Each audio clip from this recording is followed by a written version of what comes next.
hormati Bapak Dr. Abdul Aziz SPD MPD selaku dosen pengampu mata kuliah Fonologi Bahasa Indonesia yang sempat hadir pada hari ini.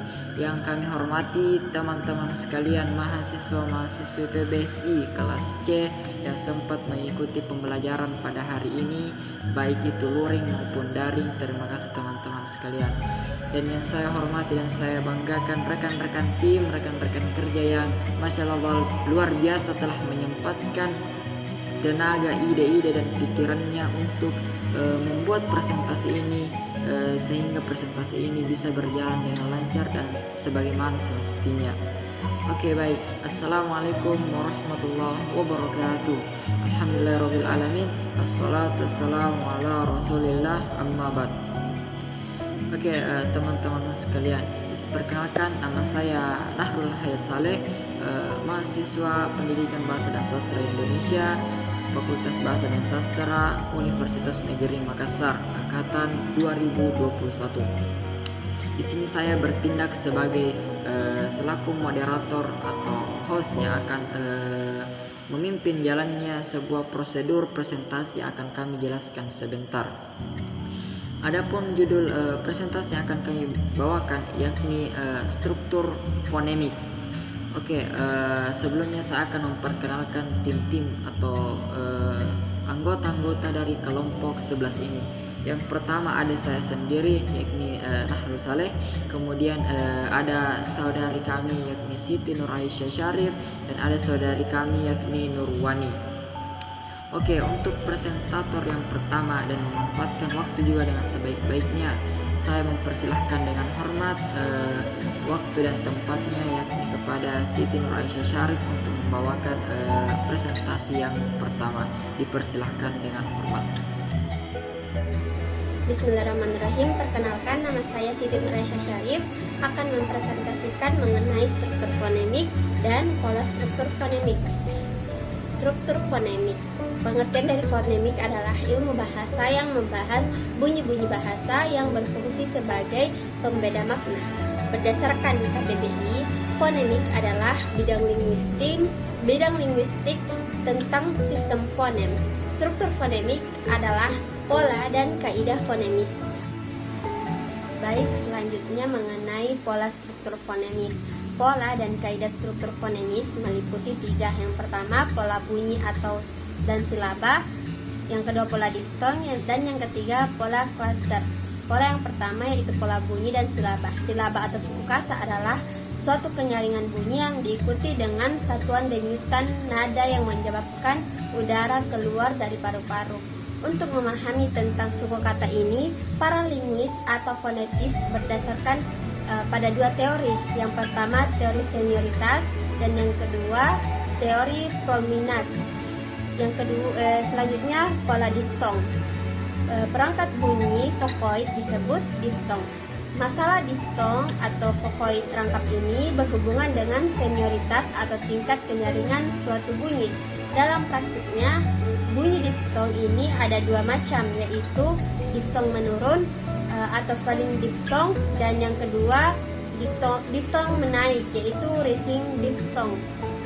Pola yang ketiga yaitu pola cluster. Bunyi cluster atau konsonan rangkap 2 atau lebih merupakan bagian dari struktur fonetis atau fonotaksi yang disadari oleh penuturnya. Oleh karena itu, pengucapan pun harus dengan struktur fonetis tersebut, sebab kalau salah pengucapan akan berdampak pada pembedaan maknanya. Itu saja dari saya. Selanjutnya saya akan kembalikan kepada moderator. Terima kasih. Oke, saya ucapkan banyak-banyak terima kasih kepada Siti Nur Aisyah Syarif yang telah membawakan presentasi yang luar biasa, yakni struktur fonetik dan pola struktur fonem. Untuk memanfaatkan waktu selanjutnya, mari kita persilahkan presentator yang kedua, yakni atas nama saudara Nurwani. Waktu dan tempatnya saya persilahkan. Perkenalkan, saya atas nama Nurwani. Bagian yang pertama yaitu suku kata. Berdasarkan Kamus Besar Bahasa Indonesia, suku kata adalah struktur yang terjadi satu atau urutan fonem yang merupakan konstituen kata. Artinya, suku kata dapat memiliki vokal ataupun konsonan. Berikut merupakan ciri-ciri suku kata dalam bahasa Indonesia. Yang pertama, memiliki unsur fonem vokal V. Yang kedua, memiliki unsur fonem konsonan K. Yang ketiga, cirinya dapat juga terdiri dari kedua fonem, yakni vokal dan konsonan. Misalnya konsonan, vokal, konsonan, yaitu K, F, K. Selain itu, dapat juga terdiri lebih dari 3 fonem, baik terdiri dari 2 vokal, 1 konsonan, ataupun 2 konsonan, 1 vokal. Materi selanjutnya yaitu pola kanonik dan struktur fonem. Umumnya, kata dasar dalam bahasa Indonesia dan juga semua bahasa yang serumpun dengan bahasa Indonesia terjadi dari 2 suku kata. Misalnya, rumah, lari, nasi, padi, pikul, jalan, tidur, dan sebagainya. Seorang ahli bahasa Jerman, Otto von dem Wolf, dalam penelitiannya tentang bahasa Indonesia telah menetapkan 2 macam pola susunan kata dasar dalam bahasa Indonesia. Pola itu disebutnya pola kanonik atau pola wajib, yaitu pola kanonik 1 K, F, KF. Maksudnya, tata susunan bunyi yang membentuk suatu kata dasar terdiri dari konsonan, vokal, konsonan, kemudian vokal. Misalnya padi, lari, paku, tiga, dadah, dan sebagainya. Kemudian pola kanonik 2 yaitu K, F, K, F, K. Maksudnya, di samping pola kanonik 1, kata-kata dasar Indonesia dapat juga tersusun dari konsonan, vokal, konsonan, vokal, kemudian konsonan. Misalnya rumah, tanah, batang, sayap, larang, dan lain-lainnya. Sekian dari saya. Terima kasih banyak. Wassalamualaikum warahmatullahi wabarakatuh. Oke, baik. Saya ucapkan banyak terima kasih kepada Nurwani yang telah membawakan presentasinya dengan jelas, yakni suku kata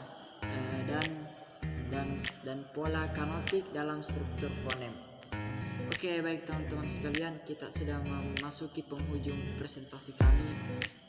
Saya selaku moderator meminta maaf yang sebesar-besarnya mewakili tim dan anggota dari kelompok 11 ini. Mohon maaf atas segala kekurangan yang apabila ada yang tidak jelas atau kurang dipahami